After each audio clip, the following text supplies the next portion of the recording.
नमस्ते और स्वागत है। आज हम एक बहुत ही दिलचस्प सवाल का जवाब ढूंढने निकले हैं। देखिए, हम प्राचीन भारत के बारे में इतनी सारी बातें करते हैं, इतनी कहानियां सुनते हैं, पर कभी सोचा है कि ये सब हमें पता कैसे चला? तो चलिए आज उन सुरागों की दुनिया में चलते हैं जो हमें हजारों साल पहले के भारत की कहानी सुनाते हैं।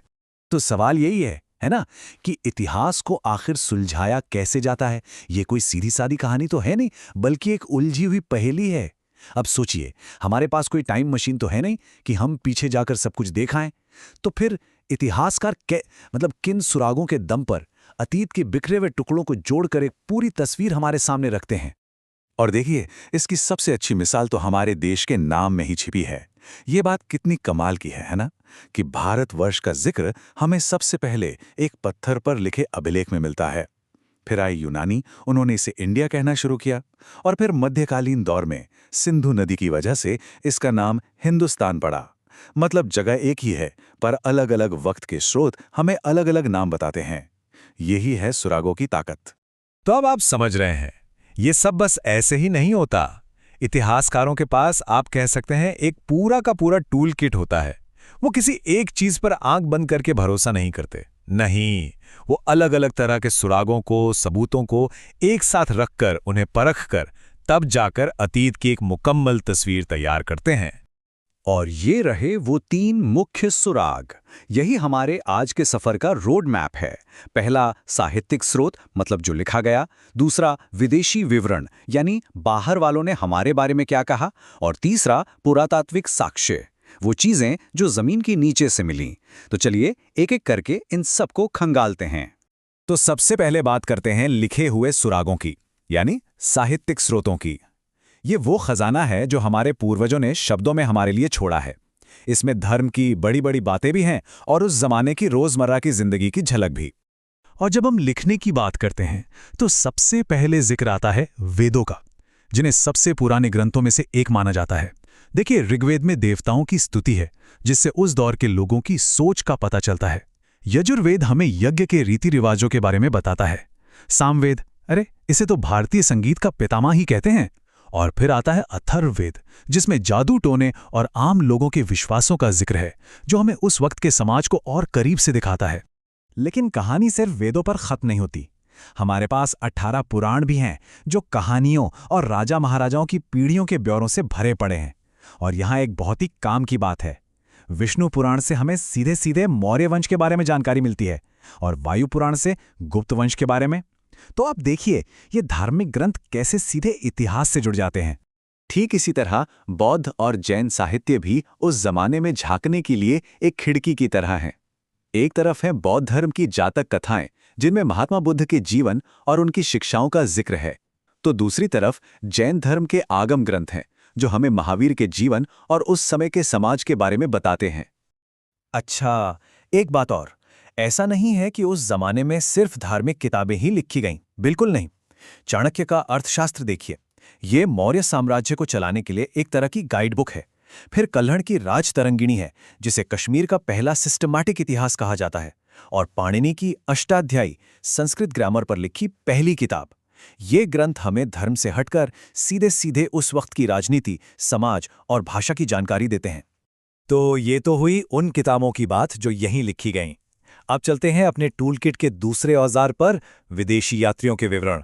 जरा सोचिए, जब कोई बाहर से आता है तो वो चीजों को एक अलग ही नजर से देखता है ना। बस यही वो बाहरी नजरिया है जो इन विवरणों को इतना कीमती बना देता है।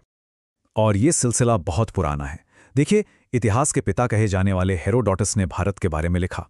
फिर मेगास्थनीज आए मौर्य दरबार में, और उन्होंने इंडिका जैसी मशहूर किताब लिख डाली। सदियां बीतीं तो चीन से फाहियान और हुइनसांग जैसे यात्री आए।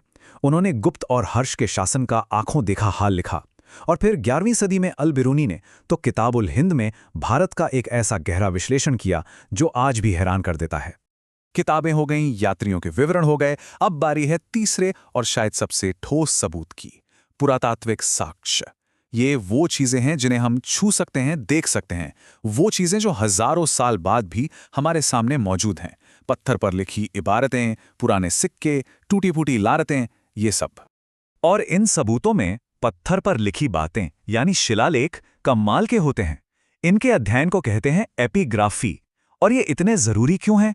क्योंकि इनमें जो लिख दिया गया उसे बदलना लगभग नामुमकिन है।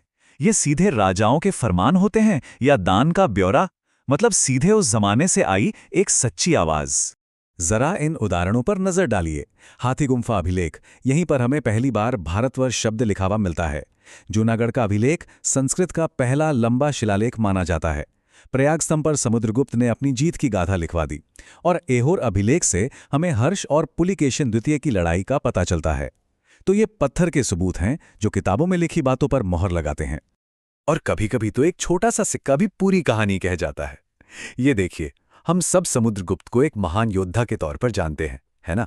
लेकिन इस सिक्के पर उन्हें वीणा बजाते हुए दिखाया गया है। सोचिए, एक छोटा सा सिक्का हमें उस महान सम्राट के एक बिल्कुल अलग कलाप्रेमी रूप से मिलाता है। इसीलिए सिक्के इतिहास की पहेलियां सुलझाने में इतने मददगार होते हैं। पुरातत्व हमें और भी कई हैरान करने वाली बातें बताता है। जैसे भारत के जो सबसे पुराने सिक्के मिले हैं उन्हें पंचमार्क सिक्के कहते हैं, या ये कि सती प्रथा जैसी एक सामाजिक बुराई का पहला पक्का सबूत हमें 510 ईस्वी के एक एरन अभिलेख से मिलता है। और ये तो और भी दिलचस्प है, पुडुचेरी के पास रोमन सिक्के मिले हैं। इसका सीधा मतलब है कि प्राचीन भारत और रोम के बीच जबरदस्त व्यापार होता था। तो देखें, बात घूम फिर कर वही आ जाती है। एक अच्छा इतिहासकार बिल्कुल एक जासूस की तरह काम करता है। वो किसी एक गवाह, मतलब किसी एक स्रोत पर आंख बंद करके यकीन नहीं करता। नहीं, वो किताबों में लिखी बातों को, यात्रियों के विवरणों को और जमीन से मिले सबूतों को, सबको एक साथ रखकर, एक दूसरे से मिलाकर, तभी अतीत की एक भरोसेमंद तस्वीर बनाता है। तो चलिए, जाने से पहले कुछ जरूरी शब्द फटाफट दोहरा लेते हैं।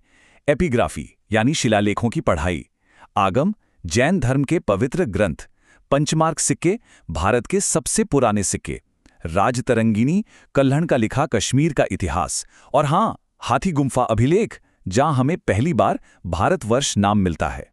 तो आखिर में टेक अवे क्या है? यही कि इतिहास सिर्फ कुछ तारीखों और राजाओं के नामों की लिस्ट नहीं है। नहीं, ये सबूतों को समझने और उनसे नतीजा निकालने का एक विज्ञान है, एक कला है। असली मजा सिर्फ ये जानने में नहीं है कि क्या हुआ, बल्कि ये समझने में है कि हमें ये पता कैसे चला। और मैं आपको एक सवाल के साथ छोड़कर जा रहा हूं, सोचिएगा इस पर। अगर एक ही घटना के बारे में एक पुरानी किताब कुछ और कहे, जमीन से मिला एक सिक्का कुछ और इशारा करे, और एक विदेशी यात्री की डायरी का ब्यौरा बिल्कुल अलग हो, तो फिर सच क्या है? सच किसे माना जाए? बस यही वो पहेली है जिसे इतिहासकार रोज सुलझाने की कोशिश करते हैं।